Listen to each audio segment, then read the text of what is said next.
അപ്പോ എന്താണ് ജാഫറെ ഇന്നത്തെ വിശേഷം? എന്താ നല്ല വിശേഷം.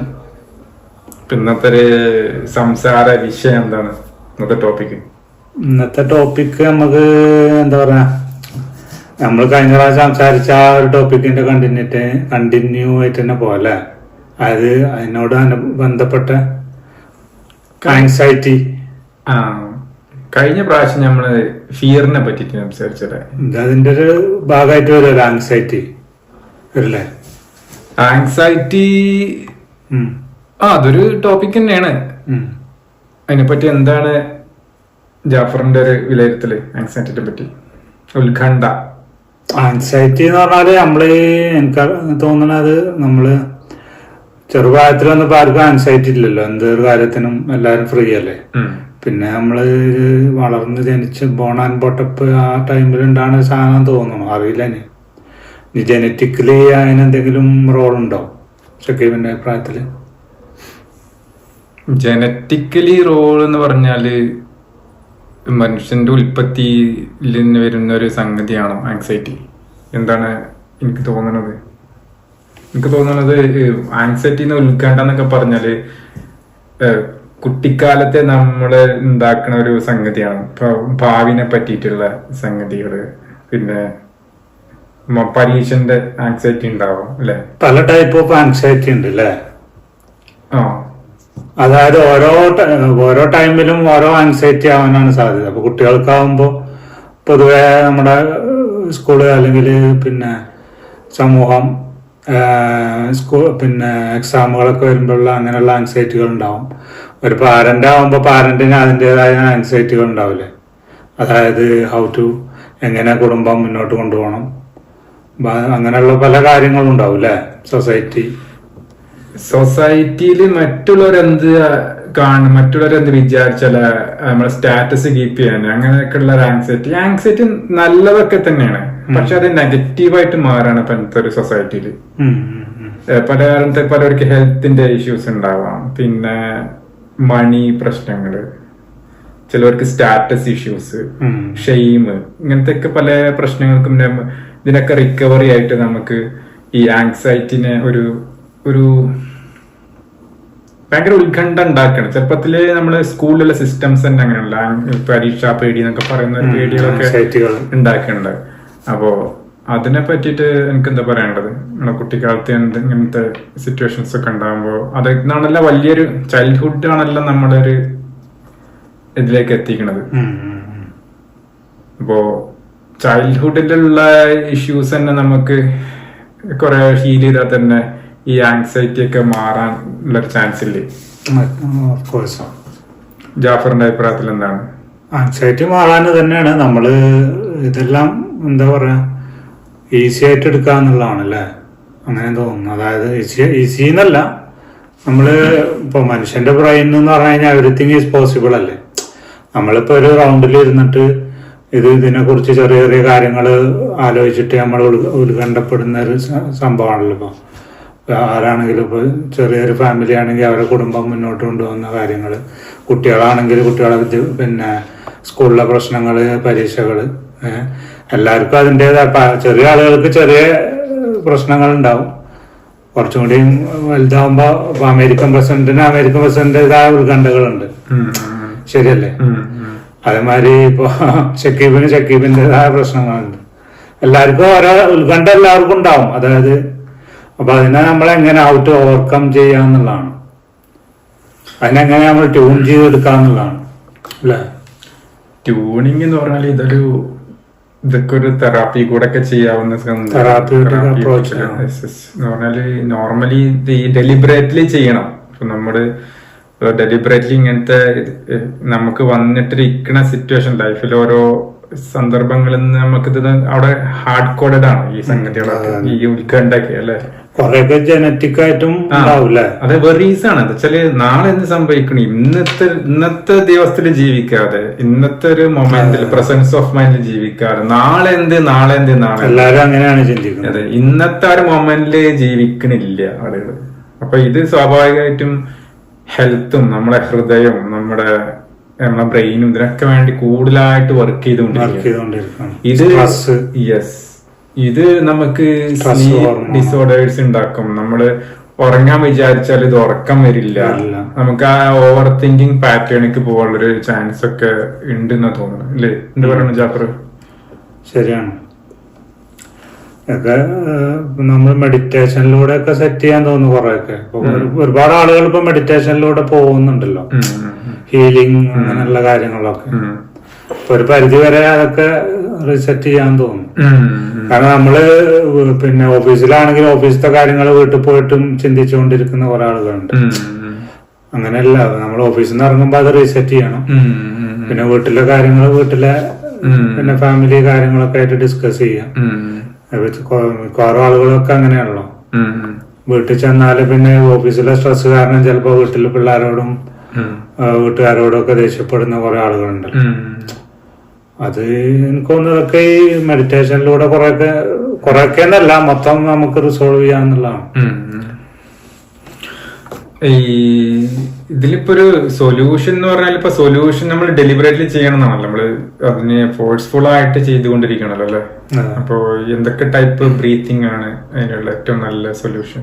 നമ്മൾ ആ ഒരു ബ്രീത്തിങ് ടെക്നിക്സ് ഉപയോഗിക്കുകയാണെങ്കിൽ ബ്രീത്തിങ് ജസ്റ്റ് നമ്മള് ഒരു 5 മിനിറ്റ് നമ്മള് എന്താ പറയാ നമ്മുടെ ബ്രീത്തിങ്ങിൽ കോൺസെൻട്രേറ്റ് ചെയ്യുന്ന ഒരു 5 മിനിറ്റ് ഇരുന്നാൽ തന്നെ ഒരുപാട് നമുക്ക് മൈൻഡിന് റിഫ്രഷ്മെന്റ് കിട്ടും. അതിപ്പോ ബിഗിനിങ്ങിലൊന്നും നമുക്ക് അത് കിട്ടിക്കൊള്ളണമെന്നില്ല. അതായത് മൈൻഡ് ഫോക്കസ് ചെയ്യാൻ കഴിയില്ല. പിന്നെ അത് ചെയ്ത് ഓട്ടോമാറ്റിക് അത് വരും. ജസ്റ്റ് ഒരു 5 മിനിറ്റ് നമ്മൾ ഡെയിലി ചെയ്താൽ തന്നെ ഒരുപാട് മാറ്റങ്ങൾ വരും. പിന്നെ അതുകൊണ്ട് ബ്രീത്തിങ് മാത്രം അതിനൊരു സൊല്യൂഷൻ ആണോ? ബ്രീത്തിങ് അല്ലാതെ നമുക്ക് വേറെയും ടെക്നിക്സുകൾ ഉപയോഗിച്ച് ബ്രീത്തിങ് ഒരു ടൂളായിട്ട് നമുക്ക് ഉപയോഗിക്കാം. പിന്നെ കുറെ ബ്രീത്തിങ്ങിൽ കുറെ എക്സസൈസുകൾ ചെയ്യാം. ജസ്റ്റ് നമ്മളൊരു ഡെയിലി ഒരു 1/2 മണിക്കൂർ നടന്നാൽ തന്നെ നമ്മുടെ ബ്രെയിൻ ഒന്നും കൂടെ റിഫ്രഷ് ആവും. ഇതിപ്പോ നമ്മള് വർക്ക് പോകുമ്പോ അങ്ങനെ ഇരിക്കുമ്പോ ഒരുപാട് സ്ട്രെസ് വരും. ജസ്റ്റ് ഫാമിലിയൊക്കെ പിന്നെ ഇതൊക്കെ ഉണ്ട്, ഫാമിലി ഗാദറിങ് അങ്ങനെയുള്ള കാര്യങ്ങളൊക്കെ ചെയ്താലും ഒരു സ്ട്രെസ് ഒക്കെ റിലീഫ് ആവും. പിന്നെ എനിക്ക് വേറൊരു മെത്തേഡും കൂടെ നമുക്ക് ഇതിന്റെ ബ്രീത്തിങ്ങിന്റെ കൂടെ തന്നെ നമ്മള് അവയർനെസ് ആയിട്ടിരിക്കാണ്. നമ്മളൊരു സ്പേഷ്യൽ അവയർനെസ് എന്നൊക്കെ പറയില്ലേ? നമ്മള് നമുക്ക് ഇൻഫർമേഷൻ നമ്മുടെ ബ്രെയിനിലേക്ക് വരുന്നത് നമ്മൾ ടച്ചിലൂടെ, കാണുന്നതിലൂടെ, സ്മെല്ലിലൂടെ ഇതൊക്കെയാണല്ലോ വരുന്നത്. അപ്പൊ കിനെസ്തെറ്റിക് ആയിട്ട് ചിലവർക്ക് അത് ഓഡിറ്ററി ആയിരിക്കും, ചിലർക്ക് കിനെസ്തെറ്റിക് ആയിരിക്കും, അല്ലെങ്കിൽ കുറച്ച് മൂവിങ് ഒക്കെ ഉള്ള ഒരു ആക്ടിവിറ്റി കൂടെ ആയിരിക്കും. അങ്ങനെയുള്ള ആക്ടിവിറ്റീസുകളിൽ ഒന്നും കൂടി നമ്മൾ ഫോക്കസ് ചെയ്യണമെന്നുണ്ടെങ്കിൽ ഇപ്പൊ ഡെയിലി ഇപ്പൊ നമ്മൾ ബ്രെയിനിൽ കുറെ ആയിട്ട് നമുക്ക് എപ്പോഴും ഇങ്ങനെ ഒരു അവയർനെസ് ഉണ്ടാക്കുന്നത്. അപ്പൊ നമ്മൾ നടന്നു പോവാണെങ്കിൽ കുറച്ച് ഒബ്ജക്ട്സുകളുടെ കണ്ട് മനസ്സിലാക്കിയിട്ട് അതിനൊക്കെ ഒരു സ്പേഷ്യൽ അവയർനെസ് കൊടുക്കുക. പിന്നെ നമുക്ക് കേൾവിയെ നമ്മൾ ഫോക്കസ് ചെയ്ത് കൊടുക്കുക. അപ്പൊ നമ്മുടെ സ്പെഷ്യൽ അവയർനെസ് ഒന്നുകൂടി കൂടാനും, ടേസ്റ്റ്, സ്മെല്ല്, ഇങ്ങനെ നമ്മുടെ പഞ്ചേന്ദ്രിയങ്ങളിലൂടെ വരുന്ന കുറെ ഇൻഫർമേഷൻസിന് നമ്മൾ ഒന്നും കൂടി പ്രോസസ് ചെയ്ത് നമ്മൾ ഡെലിബറേറ്റ്ലി ഫോക്കസ് ഇന്നർ ഹീലിംഗ്. അത് ഓഫ്കോഴ്സ് നമ്മള് മെഡിറ്റേഷൻ തുടങ്ങിയാൽ തന്നെ നമുക്ക് ഒരുപാട് ഇന്നർ അവയർനെസ് വരും.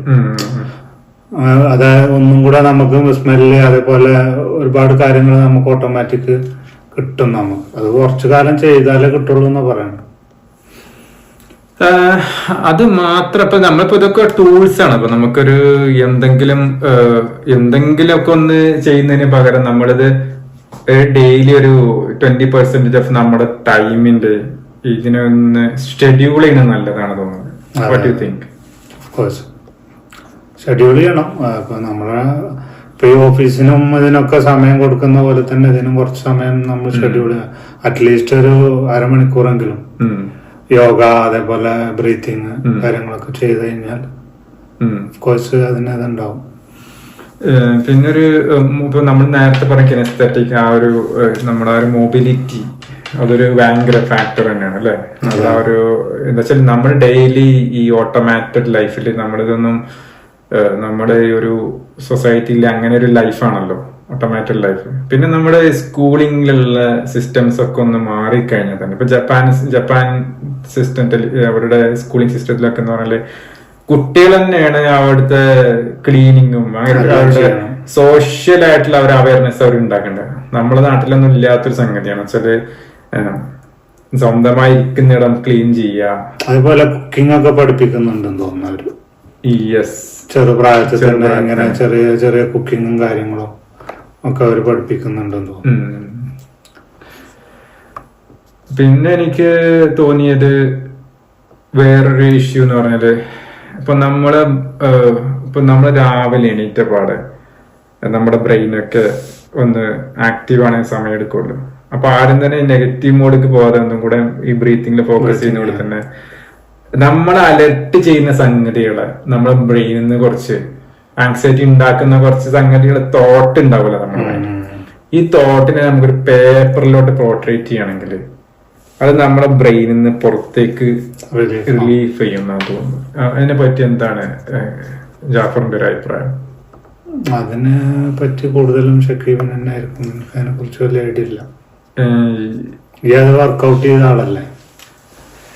വർക്ക്ഔട്ട് ചെയ്യുന്ന ഇപ്പൊ ഞാനിപ്പോ നമ്മുടെ സബ് കോൺഷ്യസ് മൈൻഡ് ആക്റ്റീവ് ആവുന്നത് നമ്മുടെ ഉറങ്ങുന്നതിന് മുമ്പേ ഉള്ള ഒരു സമയമാണ്. ഈ സബ് കോൺഷ്യസ് മൈൻഡ് നമ്മൾ ആക്റ്റീവ് ചെയ്യുന്ന സമയത്ത് എനിക്ക് തോന്നുന്നു നമ്മുടെ ഇങ്ങനെ വെറീസ് ഉണ്ടാക്കുന്ന സംഗതികൾ ഒക്കെ ഉണ്ടെങ്കിൽ അതൊന്ന് ഒരു വൈറ്റ് പേപ്പറിൽ എഴുതി വെക്കുകയാണെങ്കിൽ ഒന്നും കൂടെ നമ്മുടെ ബ്രെയിനിൽ നിന്ന് എക്സിറ്റ് ചെയ്യാനും നല്ലൊരു സ്ലീപ്പ് എല്ലാത്തിനും റീസെറ്റ് ആണ്. അപ്പോ ആക്ച്വലി ഒരു ദിവസം തുടങ്ങുന്നത് നൈറ്റിലാണെന്നാണ് പറയുന്നത്. നമ്മൾ കിടങ്ങുന്ന സമയം തൊട്ടായിരുന്നു ഒരു ദിവസം തുടങ്ങേണ്ടത്. അതായത് റീസെറ്റ് ചെയ്യാണല്ലോ. ഇപ്പൊ എന്തെങ്കിലും പ്രശ്നങ്ങളൊക്കെ ആണല്ലോ ഇപ്പൊ ഈ ഒരു വെറീസ് ഉണ്ടാക്കുന്നത്. അതിനെ പറ്റി എന്താ പറയണത് ജാഫറിന്റെ അഭിപ്രായത്തില്? വെറീസ് ഉണ്ടാക്കുന്നത് എന്ന് പറഞ്ഞാല് നമ്മൾ ഉറങ്ങുന്നതിന് മുമ്പ് നമുക്ക് മെഡിറ്റേറ്റ് ചെയ്യാം. മെഡിറ്റേറ്റ് ചെയ്തിട്ട് ഉറങ്ങിക്കഴിഞ്ഞാൽ നല്ല ഉറക്കം കിട്ടും. മെഡിറ്റേഷൻ 5 മിനിറ്റ് ഇരുന്നാൽ മതി. 5 മിനിറ്റ് ഇരുന്നാൽ തന്നെ നല്ല ഉറക്കം കിട്ടും. മെഡിറ്റേഷനില് എന്തൊക്കെയാണ് താങ്കൾ കണ്ടിരിക്കുന്ന ഒരു സ്ട്രാറ്റജി? എങ്ങനെയൊക്കെയാണ് ഇപ്പൊ ഒരു നോർമൽ ബ്രീത്തിങ്ങിന്റെ ഒരു സ്ട്രാറ്റജി ഒന്ന് എക്സ്പ്ലെയിൻ ചെയ്താൽ നന്നായിട്ട്. മെഡിറ്റേഷനിൽ ഇപ്പൊ പല ബുക്കുകളിലും കണ്ടത് ബോക്സ് ബ്രീത്തിങ് ഉണ്ട് എന്ന് പറയുന്നത്. ബോക്സ് അതായത് ഒരു 4 സെക്കൻഡ് ഒക്കെ ബ്രീത്ത് ചെയ്തിട്ട് ഹോൾഡ് ചെയ്യാം. അതേപോലെ തന്നെ ഇങ്ങനെ ബോക്സ് പോലെ ചെയ്യുന്നുണ്ട് കുറെ ആളുകൾ. അതും അതേപോലെ പല ടൈപ്പ് മെഡിറ്റേഷൻ ഉണ്ടല്ലോ. പണ്ടെന്നെ നമ്മളെ യോഗി ആളുകളൊക്കെ ഒരുപാട് ടൈപ്പ് മെഡിറ്റേഷൻ ചെയ്തിട്ടുണ്ടല്ലോ. അത് ഒരു വലിയ മെത്തേഡ്. നമ്മൾ അറ്റ്ലീസ്റ്റ് ഒരു സ്ട്രെസ്ഫുൾ സിറ്റുവേഷൻ ഉണ്ടായാൽ അല്ലാതെ തന്നെ ഡെലിബറേറ്റ്ലി ചെയ്യണം തന്നെയാണ് എനിക്ക് പറയാനുള്ളത്. അല്ലെ നമുക്കിതൊരു ടൂളായിട്ട് തന്നെ എടുക്കണം. ശരിക്കും യോഗ സെന്റർ ഇപ്പൊ നമ്മുടെ ഇന്ത്യ ഗവൺമെന്റ് ഒക്കെ യോഗകളൊക്കെ പ്രോത്സാഹിപ്പിക്കുന്നുണ്ടല്ലോ. അതിപ്പോ നമ്മളെ ഇതിൽ തന്നെ ഒരുപാട് ആളുകൾ ഇപ്പൊ നാട്ടിലൊക്കെ ചെയ്യുന്നുണ്ടല്ലോ, പല പല വേർഷനില് അല്ലെ, അങ്ങനത്തെ ക്ലാസ്സുകളൊക്കെ ചെയ്യുന്നുണ്ട്. അത് നല്ലൊരു ഇതാണ്. ഇപ്പത്തെ പുതിയ തലമുറക്ക് അത് പിന്നെ അതിനുള്ള സാഹചര്യം ചെയ്തു കൊടുക്കുന്നു. പിന്നെ എന്തൊക്കെയാണ് ഈ ഒരു മെത്തേഡ് ഉണ്ടല്ലോ. ഇപ്പൊ നമ്മള് 2-3 കാര്യങ്ങളാണ് ഇപ്പൊ ഈ ഒരു സംഗതിക്ക് സൊല്യൂഷൻ ആയിട്ട് നമുക്ക് പറയാനുള്ളത് അല്ലെ. അതായത് ഒന്ന് നമ്മള് ബ്രീത്തിങ്. നമ്മൾ സ്റ്റാർട്ട് ചെയ്തത് ഇപ്പൊ അതാണ്, ആൻസൈറ്റി ആണല്ലോ നമ്മൾ സ്റ്റാർട്ട് ചെയ്തത്. അതെ. അപ്പൊ ഫിയർ പോലെ തന്നെയാണ്. പക്ഷെ ഇത് ഫിയർ ഒന്ന് അകന്ന് നിന്നിട്ട് എന്താ വെച്ചാൽ ഇതൊരു ആങ്സൈറ്റി ഡിസോർഡർ. അതായത് പക്ഷെ ആങ്സൈറ്റിയും ഫിയറും ഒക്കെ നമ്മള് നേരത്തെ നമ്മൾ പറഞ്ഞ പോലെ തന്നെ ഇതൊക്കെ മനുഷ്യരിൽ ഉള്ളതാണ്. ഇത് പക്ഷെ അതൊക്കെ എങ്ങനെ നമ്മൾ അതിനൊക്കെ തരണം ചെയ്യാന്നുള്ളൊരു ഇതല്ലേ വേണ്ട അല്ലെ. ആൻസൈറ്റിയും ഫിയറും നമ്മൾ കഴിഞ്ഞതിൽ പറഞ്ഞല്ലോ, ഫിയറിനെ കുറിച്ച്. അതെ അതെ. ഇത് പോസിറ്റീവ് ആയിട്ട് എടുത്തിട്ട് അതെങ്ങനെ അത് നമുക്ക് ഡിലീറ്റ് ചെയ്യാൻ പറ്റില്ല. പക്ഷെ ഇതിനൊരു പോസിറ്റീവ് അപ്രോച്ചോടുകൂടി എത്രത്തോളം നമ്മൾ അതിനെ മിനിമൈസ് ചെയ്ത് അതിനെ മാനേജ് ചെയ്യാന്നുള്ള പറ്റി നമുക്കറിയാം. അതെ അതെ, എങ്ങനെ അതിനെ ശ്രിങ്ക് ചെയ്ത് കൊണ്ടുവന്നിട്ട് അത് ഇത് ചെയ്യാന്നുള്ളതാണ്. ഇതൊക്കെയാണ് നമുക്ക് സ്കൂളിങ്ങിലൊക്കെ പഠിപ്പിക്കുന്നത്. കുട്ടികളാകുമ്പോ തന്നെ ഈ ഒരു ഇങ്ങനത്തെ നെഗറ്റീവ് ഫ്രീക്വൻസിനൊക്കെ ഒന്ന് ഡൗൺ ചെയ്യാനൊക്കെ പണ്ടത്തെ ഇപ്പൊ എനിക്ക് ഓർമ്മയുണ്ട്, നമ്മള് ചെറിയ ക്ലാസ്സുകളിലൊക്കെ പഠിച്ച എനിക്ക് ഓർമ്മയുണ്ട്. ടീച്ചർ വന്നിട്ട് സ്റ്റാൻഡപ്പ് പിന്നെ റൈറ്റ് ലെഫ്റ്റ് എന്നൊക്കെ പറഞ്ഞ് ഒരു ഉന്മേഷം കിട്ടാൻ വേണ്ടിട്ടില്ലേ. ഇപ്പൊ അങ്ങനെ ചെയ്യലുണ്ടോന്ന് അറിയില്ല. ഇപ്പത്തെ ഉണ്ടാവും. അങ്ങനെയാണ്. അത് ചെറിയൊരു മെത്തേഡാണ്. അപ്പൊ ഇതൊക്കെ മാനേജബിൾ ആണ്. സ്ട്രെസ് പോലെ തന്നെ നമ്മൾ സ്ട്രെസ്സിനെ പറ്റി നമുക്ക് ഇനി അടുത്തൊരു വൈഡായിട്ട് സംസാരിക്കാം. ഇന്നിപ്പോ നമ്മുടെ ഈ ഉത്കണ്ഠയെ പറ്റിയിട്ട് നമുക്ക് ഇന്നിവിടെ സ്റ്റോപ്പ് ചെയ്തിട്ട് ഇനിയൊരു എപ്പിസോഡ് നമുക്ക് കേൾക്കാം. ഓക്കെ, അപ്പൊ താങ്ക് യു ഫോർ വാച്ചിങ് അല്ലേ.